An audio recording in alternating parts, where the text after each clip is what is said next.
Welcome to Medical Intuition Illuminated, the podcast bringing light to the wisdom of the body. I'm your host, Laura Wise, a medical intuitive and psychic medium dedicated to helping you understand the subtle and layered ways your body communicates.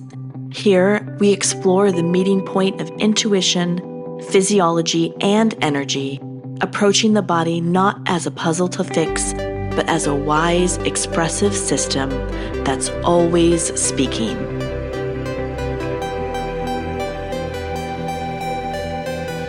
This podcast is for informational and educational purposes only. It is not medical advice, and it does not replace professional healthcare, diagnosis, or treatment. Always consult a qualified healthcare provider for any medical concerns. So in this episode, I want to talk a little bit about how we are releasing trauma from the body, why we want to release that trauma from the body, and also kind of how it gets stuck to begin with, what it looks like, and how I discover it within the body. So let's go ahead and get started. So when I'm reading a person's body, I will go through the different organ systems and look at the energies that are there. And as I'm going through that, I will often come across what is clearly to me a trauma pattern or some kind of stagnant energy that is within the body. And this can be a few different kinds of stagnant energy. Most often, this is, like I said, some kind of a event, a traumatic event or experience that got kind of lodged within the tissues that is continuing to impact them. Another form that I see pretty regularly is a cord, and you'll hear me talk about this within the sessions.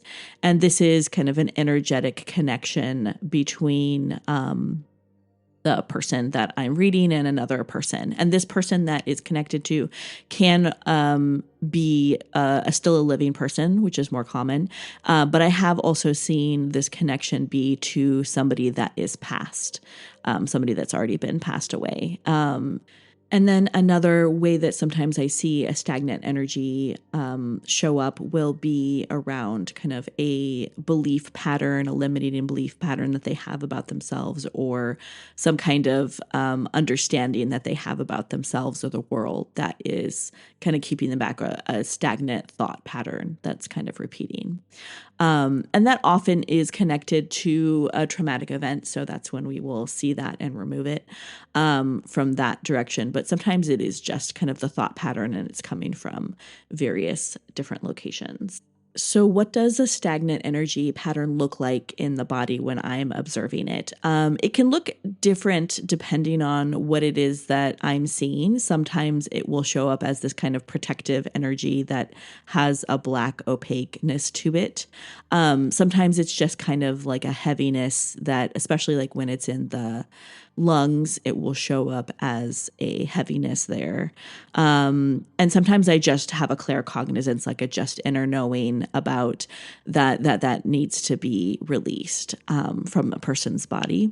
I also use muscle testing quite a bit when I'm doing sessions, and this is a applied kinesiology technique that provides kind of a positive negative response.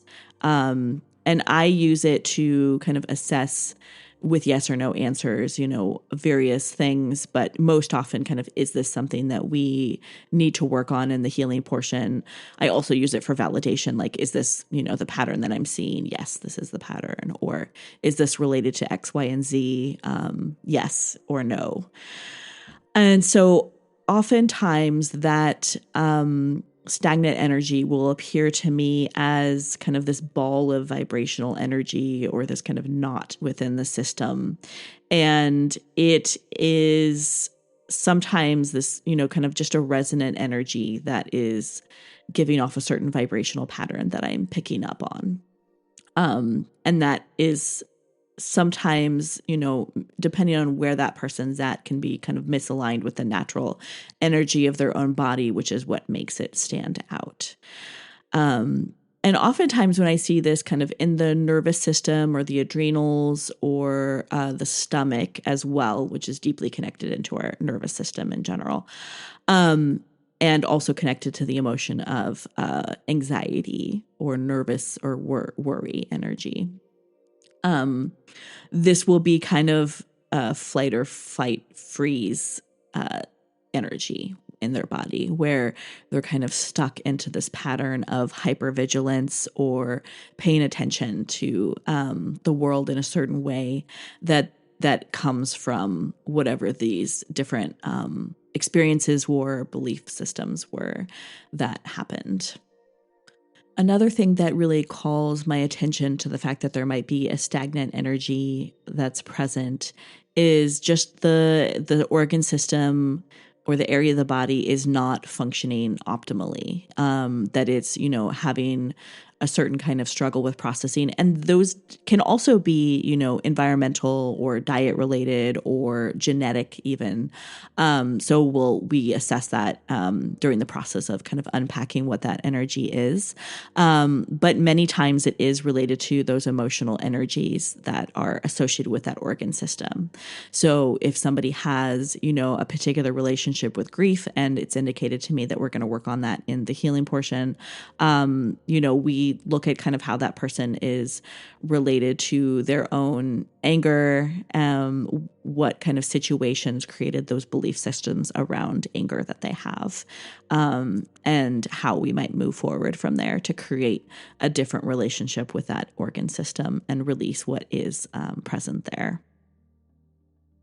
So when I see a cord in a person's body, it's usually from a specific area in their body, although it can be that kind of cord energy can be distributed throughout the body. And when we release it, we'll have to kind of pay attention to all the different areas that it's located in. But more often than not, it is coming out of the heart space, which makes a lot of sense as far as our connections to other people. And so I will often see that when I'm kind of assessing the lungs and the heart and the chest area and the rib cage and that kind of things. And it is often coming out of the back of the heart space. So it's often can cause, some shoulder pain, some back pain associated with it. Not always, but I do see that fairly regularly. And that will look to me energetically like a actual cord. So it'll be kind of this rope of energy that goes from that person and off somewhere else. And then we can assess kind of who that person is and the relationship they have to the other person. And I want to make the distinction between positive and negative cords. Positive cords, we have those all the time with people that we love. Those are beautiful things. That's the kind of thing like when you're thinking of your friend and your friend feels that and immediately calls you, right? Or vice versa. Those are not the kind of, I generally don't pick up on those unless it's kind of relevant to the conversation that we're having. I don't pick up on those sessions because that's not what I'm looking for. I'm looking for energy that is having a negative impact on the body. And so those will be shown to me. A negative cord, is something that is creating energetic connection that is negatively impacting that person. And often both people, really, even though the other person might not realize the negative impact of that.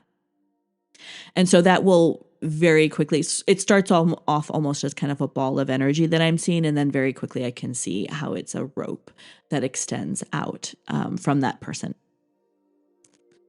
So why is it that we want to release these stagnant energies from the body? So, like I said, we often are identifying these patterns through the organ systems or different areas of the bodies or even the whole body holistically, not functioning optimally. And so when this vibrational pattern of stagnant energy is present, it is impacting the ability of that area or that organ system to function at its full capacity.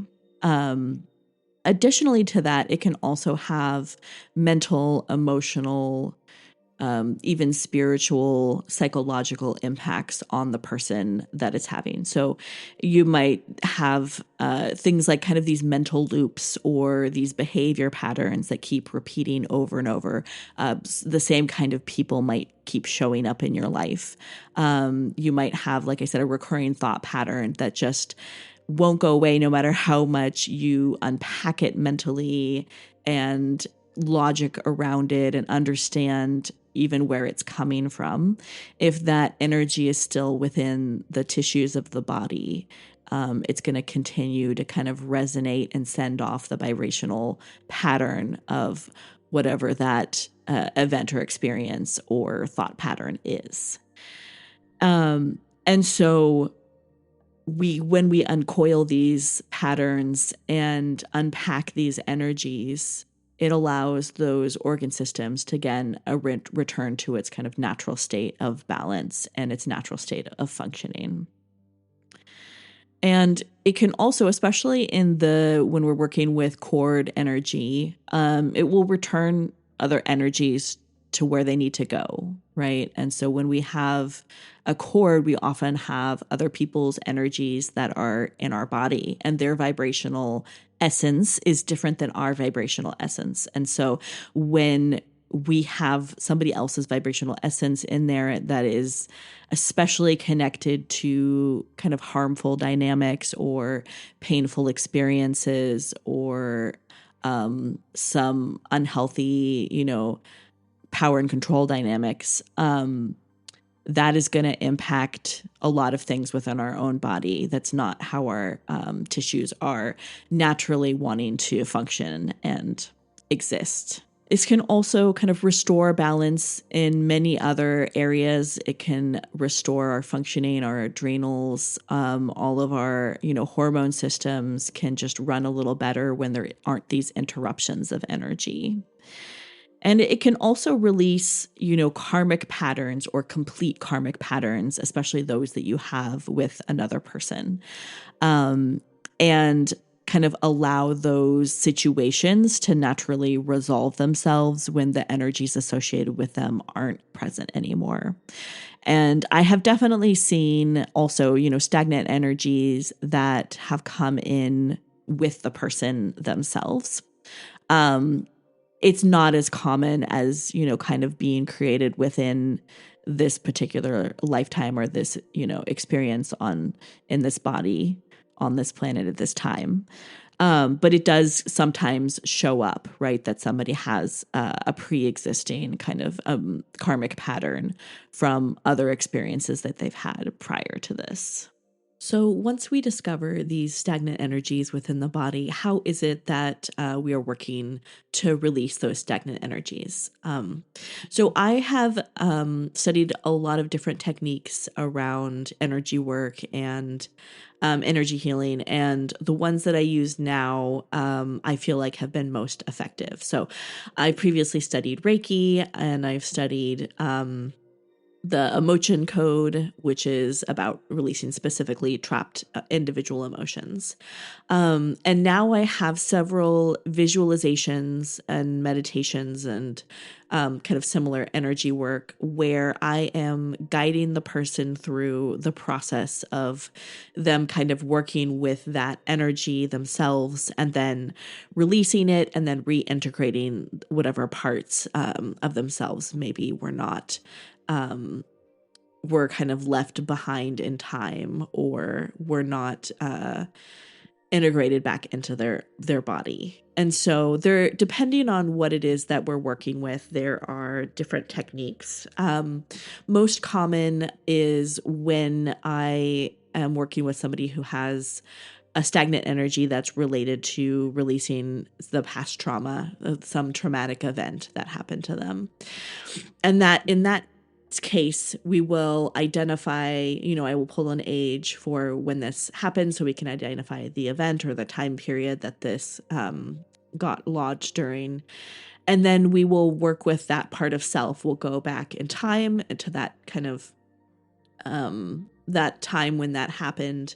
We will work with that part of self. We will comfort that part of self. We'll tell that version of ourselves what they most needed to hear in that moment. I bring in guides that work with that person that also provide additional context. And that's all of these conversations are with that person happening to them internally rather than, if they want to share parts of that afterwards. That's always a lovely discussion. But that's for them to, have the details for. Oftentimes we're also kind of claiming back, things that were lost, power that was lost in that moment, anything that was lost in that moment. And then we're taking that version of self and we're bringing them back to now and reintegrating them into the body. When I'm working with removing cords, that's a little bit of a different process. And that typically, involves kind of finding all the energy within the body that is connected to that other person, handing that energy back and then retrieving the energy of that is within the other person's body, when retrieving that and returning that to their own body as well. And there's some other healings as well that go along with kind of making sure those tissues get some loving energetic support. And with cords, I've said this in the past on other episodes and in other of my teachings, is that I never, cut cords. I remove them. And so when you cut a rope in the middle, there's still quite a lot of energy that can be left behind on either side. Whereas when you're fully removing that energy and making sure it's fully out of the tissues, then there's less chance that that energy is going to reconnect. It's less chance that there's going to be continued to be that energetic vibration within the person's tissues that's kind of pinging them about it. And it generally tends to work a lot better with keeping those energies separate, in my experience. So another form of release that I do as well, but not quite as often, is around kind of releasing limiting beliefs within the person's body. So we'll identify what those limiting beliefs are. We'll work to kind of move those out of the tissues and make sure that those are not kind of holding anyone back as well. And there are some other techniques that I do use around, entity removal. I will say entities are very rare in my practice. I do occasionally come across them, but it's not something that I talk about a ton because I think that there is a lot of fear that gets brought up with it. That it doesn't always feel like it's useful unless it's something that somebody's actually experiencing and we need to deal with. So the reason that I prefer these techniques over some of the other ones that I've learned over the years is that I feel like, especially when we're working with traumatic events, that we are able to kind of work with the situation as a whole and all of the complex emotions and belief systems that were created and, contextual information and other connected energies. We're able to work with all of those energies at once and kind of get deeper and unpack those situations, with a new perspective, and then bring that healing back to now. Whereas, specifically the emotion code, it tends to work individual emotion versus, at a time. And I still do use emotion code techniques for sometimes for some particular sessions, particularly with children, because, many times children haven't had these kind of complex traumatic experiences, at least hopefully they haven't. And so, we're working with kind of like these more simple individual experiences that they've had and kind of moving those energies out. But when we're talking about, adults that have very complex experiences and then many years of coping with those situations on top of that, that needs a little bit more untangling. And I have a lot of respect for Reiki as well. And I know many incredible Reiki practitioners, and they do incredible work. Just for me, it's not been the practice that I have been particularly called to. So, what kind of impacts do people experience from releasing these different stagnant energies or emotions?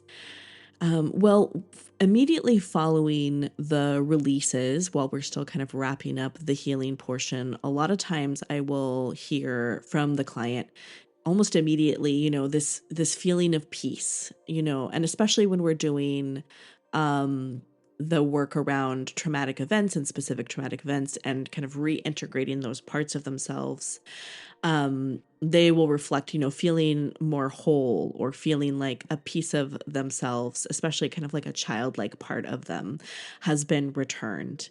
And a lot of times when that integration is happening, I often will kind of pick up what the client is feeling as well. And I will feel kind of that um, kind of childlike innocence or, giggliness or playfulness of those childlike experiences kind of returning to a person. And it's really a beautiful thing to have them reflect that back as well once we kind of start chatting about what that unfolding was. There could also be relief from physical symptoms that people have had recurring. There can be kind of that release of a particular kind of thought pattern that's repeating, or behaviors. Suddenly they're just kind of not as present. And sometimes these can take, a few days or weeks or months to really show the full impact of. And I always recommend to clients that they take note of, what the releases were that we did in their calendar, so that they can look back and say, oh, okay, I see that the unfolding of the impact there, and how that's been really helpful. So following these healing portions, I always recommend to clients, a little bit of aftercare advice, and that what we're doing is energy work. And so, some people are fine. They go about their day and they don't really notice anything. People that tend to be a little more sensitive, they might, be really tired the next, few days. They might have some of these emotions that we worked through kind of bubble up again, or emotions connected to those experiences kind of bubble up out of nowhere. And I recommend kind of just writing those out, let your body feel them, so they don't get stuck again, right? But let them move through, but allow yourself to just feel them and they pass. And recommend always drinking a lot of water, taking baths if you need. Some people respond really well to baths with that, and just being really gentle with oneself around these topics, and knowing that this is potentially a really big release for the body, and the body might need some recovery time. So I always recommend including some space for yourself to go through that. So hopefully this gives you an idea of what it is that I mean when I talk about that we're releasing these stagnant energies and emotions from people's bodies, and really the benefit and impact that this work can have. And just know this process can be very unique depending on who my client is, right? So each person's session is going to be a little bit different. We're going to talk about different things. We're going to have different releases come up, and the process for that might unfold a little bit different. But generally, that gives you an idea of the process that I go through. Thanks for listening to Medical Intuition Illuminated. If this episode resonated, be sure to subscribe and share it with someone who might benefit. Special thanks to Derek Ryan for music. Until next time, listen deeply to the wisdom of your body.